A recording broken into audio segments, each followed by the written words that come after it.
मेरे प्यारे विद्यार्थियों, आप सभी का स्वागत है आपके अपने YouTube channel Pradeep sir education पे। लगातार मैं आप सभी को एमपी बोर्ड से रिलेटेड न्यूज़ हो या आपके बोर्ड पेपर के जो कहा जाए कि मोस्ट एमपी क्वेश्चंस हो या मोस्ट एमपी ऑब्जेक्टिव क्वेश्चंस हो, सभी मैं आप सभी को प्रोवाइड करवा रहा हूं। ऐसे ही मैं आज आपके लिए लेकर आया हूं क्लास 10th के मैथमेटिक्स के मोस्ट इंपोर्टेंट क्वेश्चंस पूरी बुक से। यदि आपने इनको लगा लिया तो निश्चित तौर पर 75 में से 70 अंक आने की गारंटी मैं आप सभी के लिए ले रहा हूं। ध्यान दीजिएगा, 70 में से 75 में से 70 नंबर आने के चांसेस हो सकते हैं यदि आपके ऑब्जेक्टिव सही हो गए तब। तो ऑब्जेक्टिव भी मैं जल्द ही आपको प्रोवाइड करवाऊंगा। तो सबसे पहला क्वेश्चन आप स्क्रीन पर देख रहे होंगे। पहला है, संख्याओं 4n पर विचार कीजिए जहां n एक प्राकृतिक संख्या है। जांच कीजिए कि क्या n का कोई ऐसा मान है जिसके लिए, ठीक है ना, जिसके लिए वह शून्य पर समाप्त हो सके। अब ऐसे वाक्यों, ऐसे क्वेश्चंस को प्रोवाइड मैं क्यों करवा रहा हूं कि आप इनसे क्या है कि अगर जो कमजोर छात्र इन प्रश्नों को जरूर अच्छे से पढ़ लें तो इसके आंसर भी आपको लिखे हुए मिल जाएंगे। ऐसे ही एक क्वेश्चन और है जो 6n 0 पर समाप्त हो सकती है, उसको भी अच्छे से कर लीजिएगा। आगे बढ़ते हैं, इसमें आपको देखेंगे क्वेश्चन नंबर जो मैंने दूसरा बनाया वो बनाया है, निम्नलिखित संख्याओं को अभाज्य गुणनखंडों के गुणनफल के रूप में व्यक्त कीजिए। 140 और 156, बाकी गुणनखंड आपको एलसीएम बनता ही होगा, तो कोई दिक्कत वाली बात ही नहीं। इसके भी हाल आप बाकायदा अच्छे से देख सकते हैं। आगे बढ़ेंगे, मोस्ट आईएमपी है ये क्वेश्चन और इसी के साथ एक उदाहरण इसी का भाई। HCF 306 657 बराबर 9 दिया है। एलसीएम 306 657 ज्ञात कीजिए। ठीक है मेरे प्यारे विद्यार्थियों, आप इसका बाकायदा आंसर भी देख सकते हैं ना। आगे बढ़ते हैं, जांच कीजिए कि क्या किसी प्राकृत संख्या n के लिए संख्या 6n अंक 0 पर समाप्त हो सकता है। ठीक है, मगर इसका भी आंसर आप देख सकते हैं, बहुत सरल तरीके से आंसर मैंने लिखा है। आगे बढ़ेंगे, प्रश्न जो 5 में आपके लिए प्रोवाइड करवा रहा हूं वो है, संख्या व्याख्या कीजिए कि 7 गुणे 11 गुणे 13 गुणे 13 प्लस 13 और 6 गुणे 5 गुणे 4 गुणे 3 गुणे 2 गुणे 1 प्लस 5 भाज्य संख्या क्यों है। इसके बारे में आपको आंसर देना है। आंसर मैंने लिखा भी है, आप बड़े सरल तरीके से इसको देख भी सकते हैं, बहुत मजा आएगा। प्रश्न नंबर जो 6 बनाया है, सिद्ध कीजिए कि √3 एक अपरिमेय संख्या है। ठीक है, इसको भी आप सोल्व देख सकते हैं। इसी के आपको √3 √2 √5 √7 भी आ जाए, कुछ भी आ जाए, आपसे बनना चाहिए, है ना। आगे बढ़ेंगे, आंसर देख सकते हैं, बहुत ही सरल तरीके से मैंने बताने का प्रयास किया है। ग्राफ जो 2.1 में दिया है, ग्राफ पूरे देख लीजिएगा आप सभी लोग, इसके आंसर बिल्कुल अच्छे तरीके से बने हैं। मैंने बहुत अच्छे तरीके से प्रयास किया इसको बताने का, ठीक है ना। इसके बाद क्वेश्चन नंबर जो 8 है वो प्रश्न उदाहरण है, बहुपद x स्क्वायर -3 के शून्यक ज्ञात कीजिए। शून्यांकों और गुणांकों के बीच जो संबंध है उसकी सत्यता की आप लोग जांच भी कीजिए। इतने सरल प्रश्न मैंने आप सभी के लिए प्रोवाइड करवाए हैं, ठीक है ना, इनको जरूर कीजिएगा आप सभी लोग। अगला है, द्विघात बहुपद के शून्यक ज्ञात कीजिए और सत्यता की जांच कीजिए। इसमें आपको मिलेगा x स्क्वायर -2x -8। आगे बढ़ेंगे तो आगे भी आपको कई चीजें प्रोवाइड करेंगे। अगला क्वेश्चन है 4s स्क्वायर -4s प्लस का 1, इसको भी आप लोग सॉल्व कर लेंगे अच्छे से, ठीक है ना। बिल्कुल सरल तरीके मेरे प्यारे विद्यार्थी। अगला क्वेश्चन ध्यान से सुनिएगा और ध्यान से देखिएगा, 4u स्क्वायर प्लस 8u, ये भी आपको इसमें दिया होगा। इसमें भी आपको शून्य ज्ञात करने हैं, सत्यता की जांच भी आपको कर लेनी है। t स्क्वायर -15, t स्क्वायर -15 भी इसमें आपको क्वेश्चन देखने को मिल जाएगा ना। अगला क्वेश्चन है, एक द्विघात बहुपद ज्ञात कीजिए जिसके योगफल तथा गुणनफल क्रमशः आपको दिए हुए दिखाई दे रहे होंगे। पहला दिया है 1/4 माइनस का 1, दूसरा क्वेश्चन है -1/4 और 1/4, और जो तीसरा क्वेश्चन है वो 4 और 1 है, और जो चौथा क्वेश्चन है वो 1 और 1 है ना। यानी कि आपको बहुपद योगफल 1 दिया है और शून्य का गुणनफल भी आपको 1 दिया हुआ है। आगे बढ़ेंगे, अगला क्वेश्चन जो आपको मैं प्रोवाइड करवा रहा हूं वो है, अनुपातों A1/A2 B1/B2 और C1/C2 की तुलना कर ज्ञात कीजिए कि निम्न रेखिक समीकरण युग्म में संगत है या असंगत। आप क्वेश्चन देख सकते हैं, मैंने प्रोवाइड किया, लगभग आपसे सभी बनने चाहिए इसके, बहुत सरल है। यह क्वेश्चन भी आपके पेपर में कई बार आया है, इस साल भी आने की उम्मीद हो सकती है। एक आयताकार वाग जिसकी लंबाई चौड़ाई से 4 अधिक है और अर्ध परिमाप 36 मीटर है, वाग की विमाएं ज्ञात कीजिए। ठीक है ना मेरे प्यारे विद्यार्थियों। प्रश्न 13 है, समीकरणों x - y + 1 बराबर 0 और 3x + 2y - 11 बराबर 0 का ग्राफ खींचना है। x अक्ष और इन रेखाओं से बने त्रिभुज के शीर्षों के निर्देशांक भी आपको ज्ञात करना है और त्रिभुजाकार पटल को छायांकित करना है। ऐसा क्वेश्चन कई बार आया। जो 14 नंबर है, एक दुकान में 2 पेंसिल एवं 3 रबड़ का मूल्य 9 रुपए है तथा 4 पेंसिल और 6 रबड़ का मूल्य 18 रुपए। प्रत्येक पेंसिल और प्रत्येक रबड़ का मूल्य आप लोग ज्ञात कीजिए। क्वेश्चन नंबर 15, प्रतिस्थापन विधि में 2 सवाल आपको दिखाई दे रहे होंगे, इनको आप लोग अच्छे से लगा लीजिएगा, टिक लगा लीजिए। लगभग प्रतिस्थापन के आपको सभी बनना चाहिए मेरे हिसाब से। इसी प्रकार आपको ये मोस्ट टाइम सवाल प्रश्न नंबर 16 हो सकता है।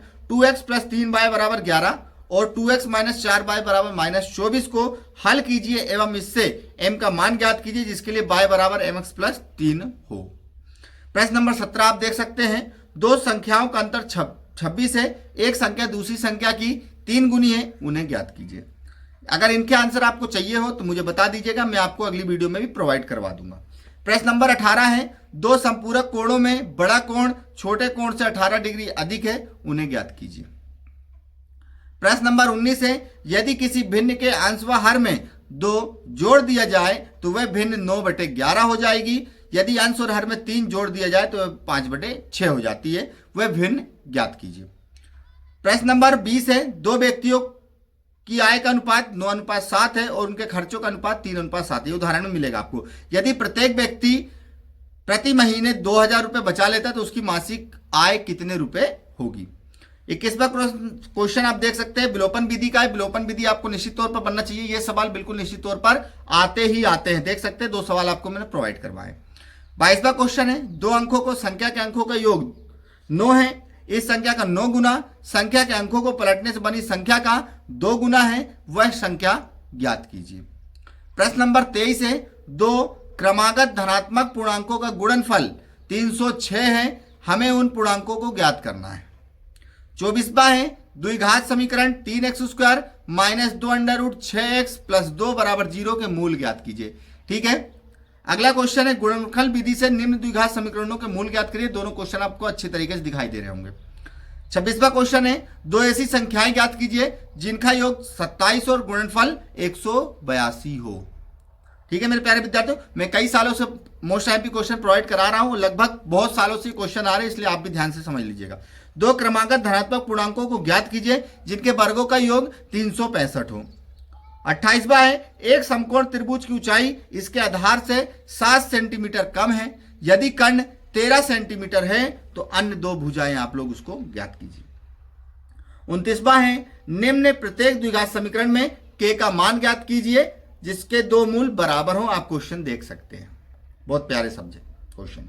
30वां क्वेश्चन है, दी हुई एपी के प्रथम 4 पद निम्नलिखित जबकि प्रथम पद ए और सर्वांतर डी आपको दिए हुए, अगले 4 पद आपको इसमें ज्ञात करना है। देख सकते हैं क्वेश्चन, और भी अपने हिसाब से क्वेश्चन आप लगा सकते हैं। 31वां क्वेश्चन है, 2, 7, 12 का 10वां पद ज्ञात कीजिए। 32वां क्वेश्चन है, 2 अंकों वाली कितनी संख्याएं 3 से विभाज्य, 5 पार्ट में अवेलेबल है, समझना। एपी 3, 8, 13, 18 का कौन सा पद 78 है। 35वां क्वेश्चन है, 10 और 450 के बीच में 4 के कितने गुणज होंगे। ठीक है, अगला है 36वां, एपी 3, 8, 13 और 253 में अंतिम पद से 20वां पद कौन सा होगा। ये 5 पार्ट के हैं मेरे प्यारे मित्र, टिक लगा लेना आज जाके बुक में, है ना, और अच्छे से करना है। एपी 8, 3 - 2 के प्रथम 22 पदों का योग ज्ञात कीजिए। ठीक है, निम्नलिखित का योग ज्ञात कीजिए। देख सकते हैं प्रथम 1000 धन पूर्णांकों का, प्रथम n धन पूर्णांकों का। 39वां योगफलों को ज्ञात करना है। आप देख सकते हैं 7 + 10 = 1/2 + 14 + ... प्लस का 84। 40वां क्वेश्चन है, 636 योग प्राप्त करने के लिए एपी 9, 17, 25 के कितने पद लेने चाहिए।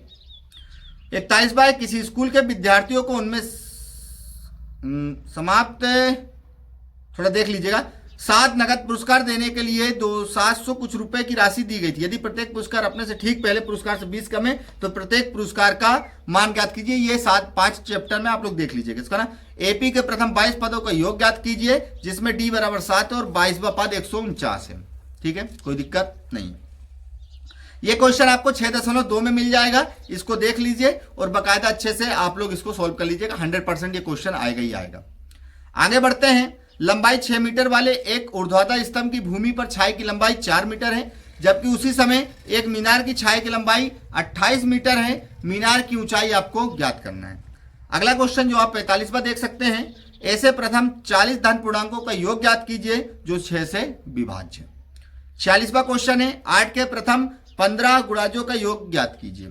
ठीक है। 47वां है 0 और 50 के बीच विषम संख्याओं का योग ज्ञात कीजिए। ठीक है, 250 है शायद, ये देख लीजिएगा 85 है तो। 48वां एक्स और वाई में एक संबंध ज्ञात कीजिए ताकि बिंदु एक्स वाई बिंदुओं 1, 1 और 3 पास से समदूरस्थ हो। ठीक है, कोई दिक्कत नहीं है। 49वां बिंदुओं के निम्नलिखित बीच की दूरियां, बीच की दूरी वाला आप देख सकते हैं, फॉर्मूला अच्छे से आप लगा लीजिए और सॉल्व कर लीजिएगा। इसके बाद एक्स अक्ष पर वो बिंदु ज्ञात कीजिए जो 2 और -5 और -2 9 से समदूरस्थ हो, यानी 7.1 का सवाल है ना। 41वां 51 देख सकते हैं, y का मान ज्ञात कीजिए जिसके लिए आपको बिंदु पी क्यू के बीच की दूरी 10 मात्रक दी हुई है। 52वां क्वेश्चन है यदि q बिंदुओं p और r से समदूरस्थ है तो x का मान ज्ञात कीजिए, दूरियां pr और por भी ज्ञात करना है। 53 है x और y में एक ऐसा संबंध ज्ञात कीजिए जहां x y बिंदु 3, 6 और -3, 4 से समदूरस्थ हो। इसके बाद 54वां क्वेश्चन जो है त्रिभुज OPQ में जिसका कोण P समकोण है, OP बराबर आपको शायद दिया हुआ है कुछ, और OQ - PQ बराबर 1 सेंटीमीटर। देखिए आपको दिख जाएगा 8.1 में सवाल साइन थीटा और कोस थीटा के मान ज्ञात करना है आपको। 55वां क्वेश्चन है tan P और -cot R का मान ज्ञात कीजिए, आकृति आपको बुक में देखने को मिल जाएगी। 56वां क्वेश्चन है यदि 15 कोट A बराबर 8 हो तो साइन A और सेक A का मान ज्ञात करना है। 57वां क्वेश्चन यदि साइन A बराबर 3/4 है तो कोस A और टेन A का मान परिकलित करना है आपको। ये सवाल इसलिए मोस्ट टाइम पे आप इनको लगा के जरूर जाइएगा। यदि एंगल A और एंगल B न्यून कोण हो तो जहां कोस A बराबर कोस B है तो दिखाइए एंगल A बराबर एंगल B। अगला क्वेश्चन है यदि tan A + B बराबर √3 और tan A - B बराबर 1/√3 दिया हुआ है तो A और B के मान ज्ञात कीजिए। इसके बाद 60वां क्वेश्चन है त्रिकोणमितीय अनुपातों का साइन A, सेक A और tan A को कोट के पदों में व्यक्त कीजिए। मोस्ट सवाल हो सकता है इस साल आने के लिए। 61वां क्वेश्चन एंगल A के अन्य सभी त्रिकोणमितीय अनुपातों को सेक A के पदों में व्यक्त कीजिए। अगला क्वेश्चन जो 62 नंबर होने वाला है निम्नलिखित समसमीकरणों द्वारा सिद्ध कीजिए जहां वे कोण जिनके लिए व्यंजक परिभाषित है न्यून कोण है। अब यहां पर देखिए समसमीकरण जो आती नहीं है तो इसको सोल्व कर लीजिएगा। आप पहले देख लीजिएगा, पहला क्वेश्चन है कोस A बटे 1 प्लस का sine A plus 1 plus sine A बटे कोस A बराबर 2 सेक A है ना, इसको सिद्ध करना है। इसी प्रकार दूसरा भी है 1 प्लस सेक A बटे ये शायद नहीं अलग है, देख लीजिए ध्यान से ना। 63वां है समसमीकरण को आपको लागू करके इसको सिद्ध करना है। आप क्वेश्चन देख सकते हैं। अध्याय 9 का उदाहरण नंबर 3 देखिए। अध्याय 9 का 9.1 का प्रश्न 1 देखिए। अध्याय 9 का 9.1 का प्रश्न क्रमांक 2 भी देखना है आपको। ठीक है, इसके बाद आपको देखना है भूमि के एक बिंदु से जो मीनार के 5 बिंदु से 30 मीटर की दूरी पर है, मीनार का शिखर का उन्नयन कोण 30 अंश है, मीनार की आपको ऊंचाई ज्ञात करनी है। 68वां है 1.5 मीटर लंबा एक लड़का वाला आपको देख लेना है जो 30 मीटर ऊंचे भवन से कुछ दूरी पर खड़ा है, भवन की और उसके आंख से शिखर कोण 30 अंश व 60 अंश, वो बताना है। एक क्वेश्चन जो 69वां है भूमि के एक बिंदु से एक 20 मीटर ऊंचे भवन के शिखर पर लगी एक संचार मीनार के तल और शिखर के उन्नयन कोण क्रमशः 45 और 60 अंश से मीनार की ऊंचाई ज्ञात कर सकते हैं। एक क्वेश्चन आप देखेंगे पेडिस्टल के शिखर पर एक 1.6 मीटर ऊंची मूर्ति लगी है। भूमि से एक बिंदु से मूर्ति के शिखर का उन्नयन कोण 60 अंश है, उसी बिंदु से पेडिस्टल के शिखर का उन्नयन कोण ज्ञात कीजिए। 7 मीटर ऊंचे भवन के शिखर से एक केवल टॉवर के शिखर का उन्नयन कोण 60 अंश है, इसके बाद का अवनमन कोण 45 अंश है। टॉवर की आपको ऊंचाई ज्ञात करनी मेरे प्यारे विद्यार्थी। प्रमेय 10.1 देखिएगा 10 पार्ट में। 10.2 भी प्रमेय देखिएगा। बाह बिंदु से वृत्त पर खींची गई स्पर्श रेखाओं की लंबाई बराबर होती है। ठीक है मेरे प्यारे विद्यार्थियों, आगे बढ़ेंगे। आगे 74वां क्वेश्चन है सिद्ध कीजिए कि किसी वृत्त के किसी व्यास के सिरों पर खींची गई स्पर्श रेखाएं समांतर होती है। इस क्वेश्चन को भी आप लोग देख के जाएंगे। 75वां क्वेश्चन है सिद्ध कीजिए कि स्पर्श बिंदु स्पर्श रेखा पर खींचा गया लंब वृत्त के केंद्र से होकर जाता है। 76वां क्वेश्चन एक बिंदु ए से जो एक वृत्त के केंद्र से 5 सेंटीमीटर दूरी पर है, वृत्त पर स्पर्श रेखा के 4 मीटर की त्रिज्या पर है। अगला समांतर चतुर्भुज समचतुर्भुज होता है, इसका परिकलित करना है आपको। अध्याय 11 का उदाहरण नंबर 1 देखना है आपको। अध्याय 11 का 11.1 का प्रश्न क्रमांक 9 भी देखना है आपको। फिर 80 नंबर क्वेश्चन देखेंगे। त्रिज्या 12 सेंटीमीटर वाले एक वृत्त की कोई जीवा केंद्र पर 120 अंश का कोण अंतरित करती है, संगत वृत्तखंड का क्षेत्रफल आप लोग ज्ञात कर लीजिएगा। क्वेश्चन देख सकते हैं जो आपको दिया है छतरी में 8 ताने, इसको भी आप देख के जाएंगे। अध्याय 12 का उदाहरण नंबर आप 2 देखिएगा। फिर मोस्ट हो सकता है 6 सेंटीमीटर त्रिज्या वाले एक वृत्त के एक त्रिज्यखंड का क्षेत्रफल ज्ञात कीजिए जिसका कोण 60 अंश है। वृत्त के चतुर्थांश का क्षेत्रफल ज्ञात कीजिए जिसकी परिधि 22 सेंटीमीटर है। एक घड़ी की सुई की जिसकी लंबाई 14 सेंटीमीटर है। इस सुई द्वारा 5 मिनट रचित क्षेत्रफल ज्ञात करना है। अब अगला क्वेश्चन देख सकते हैं, 10 सेंटीमीटर त्रिज्या वाले एक वृत्त की कोई जीवा केंद्र पर एक समान कोण अंतरित करती है, निम्नलिखित का क्षेत्रफल ज्ञात कीजिए। अगला है, दो घनों जिनमें प्रत्येक का आयतन 64 सेंटीमीटर क्यूब है, संलग्न फलकों को मिलाकर एक ठोस बनाया जाता है, इसका प्राप्त घनाभ का पृष्ठीय क्षेत्रफल ज्ञात कीजिए। अगला क्वेश्चन है, भुजा 7 सेंटीमीटर वाले एक घनाकार ब्लॉक के ऊपर एक अर्धगोला रखा हुआ है, अर्धगोले का अधिकतम व्यास क्या हो सकता है, इस प्रकार का ठोस पृष्ठीय क्षेत्रफल ज्ञात कीजिए। दवा का एक कैप्सूल एक बेलन के आकार का है जिसके दोनों सिरों पर एक एक अर्धगोला लगा हुआ है। इस सवाल को भी बहुत अच्छे से देख के जाएंगे आप लोग, है ना। लकड़ी के एक ठोस बेलन के दोनों सिरों पर एक अर्धगोला खोदकर निकाल लेते हुए एक वस्तु बनाई गई है। यदि बेलन की खुदाई ऊंचाई 10 सेंटीमीटर और आधार की त्रिज्या 3.5 सेंटीमीटर है तो वस्तु का संपूर्ण पृष्ठीय क्षेत्रफल आपको ज्ञात करना है। अगला क्वेश्चन, एक ठोस एक अर्धगोले पर खड़े एक शंकु के आकार का जिसकी त्रिज्या 1 सेंटीमीटर, शंकु की ऊंचाई उसकी त्रिज्या के बराबर है, इस ठोस का आयतन पाई के पदों में ज्ञात कीजिए। क्वेश्चन आता है ना। अगला क्वेश्चन है, एक गुलाब जामुन में उसके आयतन की लगभग 30% चीनी की चाशनी है, 45 गुलाब जामुनों में लगभग कितनी चाशनी होगी यदि प्रत्येक गुलाब जामुन एक बेलन के आकार का जिसमें 2 सिरे अर्धगोले के हैं, आप लोग ज्ञात कीजिए इसको, है ना। एक कमलदान वाला देख लीजिएगा, एक देख सकते हैं आप क्वेश्चन अच्छे तरीके से। इसके बाद इस क्वेश्चन को भी देख लीजिएगा बाकायदा अच्छे से, विद्यार्थियों के एक समुद्र पर्यावरण ये आपको दिख जाएगा। क्वेश्चन ध्यान से पूर्वक देख लीजिए, टिक लगा लीजिएगा मेरे प्यारे विद्यार्थी, ये क्वेश्चन आपको पेपर में देखने को मिलेंगे। ये मोस्ट एमपी 95 नंबर का मोस्ट से मोस्ट एमपी हो सकता है। बहुत सारे क्वेश्चन मैंने आप सभी के लिखाए हैं, बहुलक है, माध्यक सभी ज्ञात करना है ना। फिर अध्याय 13 का उदाहरण नंबर 5 भी देख लीजिएगा आप सभी लोग, है ना। ये देखिए 100 के मान ज्ञात करने के लिए जिसमें 28.5 माध्यिका दी रहती है। इसके बाद प्रायिकता देख लीजिए, आज से एक चित्र प्राप्त करने की प्रायिकता है। 2 खिलाड़ी संगीता और रेशमा टेनिस में है, ये क्वेश्चन बनते हैं। मैंने आप सभी के लिए ये क्वेश्चन प्रोवाइड करा दिए, इन्हीं क्वेश्चनों को आप रिवीजन करिए और बहुत बेनिफिट होने वाला है आप सभी लोगों को मेरे प्यारे विद्यार्थियों। वादा करता हूं कि इनमें से यदि आधे सवाल भी आपने लगा लिए ना, 50 सवाल भी इनमें से आपको जो बने वो लगा लीजिए, आपको 75 में से 50 नंबर लाने से कोई भी नहीं रोक सकता। अगर पूरे लगा दिए तो निश्चित तौर पर बहुत बेनिफिट होगा। बाकी मैं ऑब्जेक्टिव भी जल्दी आपको प्रोवाइड कराऊंगा, ठीक है मेरे प्यारे विद्यार्थी। ध्यानपूर्वक देख लीजिएगा, एक क्वेश्चन ये भी है। बहुत सारे मैंने क्वेश्चन आपको अवेलेबल करवा दिए हैं, आप सभी लोग इन क्वेश्चनों को अच्छे से बुक में टिक मार लीजिए, लिखना हो तो लिख लीजिए, जाहिर सी बात है आप लोग टिक ही मारने वाले हैं। और यदि आपको इनके आंसर चाहिए हो तो मुझसे बोलिए, कमेंट्स करिए, सर इसके आंसर भी अवेलेबल करा दिए जैसे मैंने शुरू में अवेलेबल करवाए हैं, वैसे ही आप सभी को मैं इसके आंसर अवेलेबल करवा दूंगा। इनसे बेहतर, इनसे अच्छे क्वेश्चन आपको कोई भी प्रोवाइड नहीं कराएगा मेरे प्यारे विद्यार्थियों। आधे भी लगा लिए तो कमजोर से कमजोर छात्र पास हो जाएगा, ठीक है मेरे प्यारे विद्यार्थियों। मैंने आप सभी के लिए क्वेश्चन प्रोवाइड कराए हैं तो वीडियो को शेयर कर दीजिएगा, चैनल पर नए हैं तो चैनल को सब्सक्राइब कर लीजिएगा और बेल आइकन को दबा लीजिएगा, जिससे आने वाली इन्फॉर्मेशन आप तक तुरंत मेरे प्यारे विद्यार्थियों पहुंचती रहे। जय हिंद, जय भारत, जय वंदे मातरम, जय श्री राम।